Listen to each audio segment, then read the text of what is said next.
All right, guys, I'm Nick. Today I'm going to show you how to keep your fiddler crabs alive for a really long time with minimal effort. I always refer to this thing as Fiddlerville, and all it is a giant container with sand and fiddler crabs. I did put a piece of wood in there and a piece of cardboard, kind of to give them some structure and let them have some kind of environment, right? Probably not needed, but it's been in there for months and I don't plan on moving it. Now we've been doing this setup or a similar setup for the last 3 years. The first year we did it at a much smaller scale, and typically my kids and I and my wife, we go out and we catch the fiddler crabs because it's a fun event, and then we put them in there and they live until they die. Last year we kept them alive for 3 months and I never added water. It never dawned on me that dehydration is the reason they're probably dying, and that was me just not really caring. I knew I would only use them for so long. But this year I wanted to see how long I could keep them healthy, and I found some really easy ways to do it. First thing you're gonna need is a big container, okay? That black container you see in this video is 178 gallons. You probably don't need one quite so tall, but it's what I had on hand and I wasn't gonna buy anything new. I ended up putting 15 gallons of sand in there, and this is sand that I found at the Santa Rosa Sound. I went out there with a shovel, 3 5-gallon buckets. I just shoveled it in the container, or shoveled them into buckets and dumped it in the container.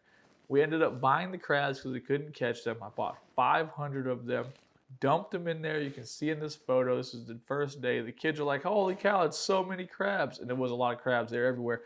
They build their own tunnel system in the sand and they hang out. I see a lot of guys who talk about adding shrimp and food to their sand or to their Fiddlerville, and then they have to change out their sand and it smells terrible. I keep the Fiddlerville in my garage. I don't want it to smell, and that's why I've never fed them.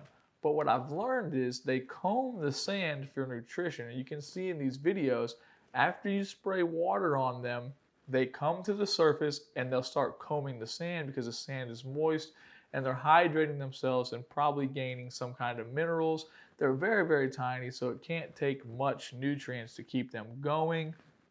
If you do not add shrimp, you never need to change your sand, which is a huge plus and makes things way simpler. So these guys have been alive in Fiddlerville for the last 2 months with very little effort. I spray water on there maybe once, twice a week. Sometimes I flood them out, so I don't got to come back and do it again anytime soon.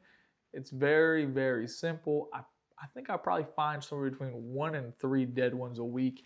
And I look at this thing every day because my kids are obsessed with them, right? They get off the school bus and they want to see the crabs.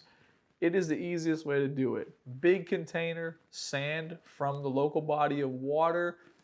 I did it at low tide and I really dug it right out of, what is usually covered in water. So that stuff probably had plenty of small bugs and nutrients in there, and the crabs obviously are living a healthy life. Last year I didn't add any water. I still kept them alive for 3 months, but I was losing 10 to 15 a week, probably because of dehydration. This year, 1 to 3 a week is a huge difference, okay? Super easy, effective, nothing to it.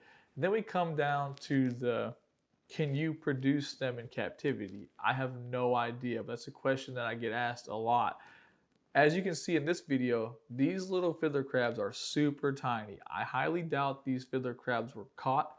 The fiddler could have just been pregnant or whatever and had babies. I don't know how the crab world works, but these little dudes are super tiny, and I imagine they were born in there or just before they made their way into the container.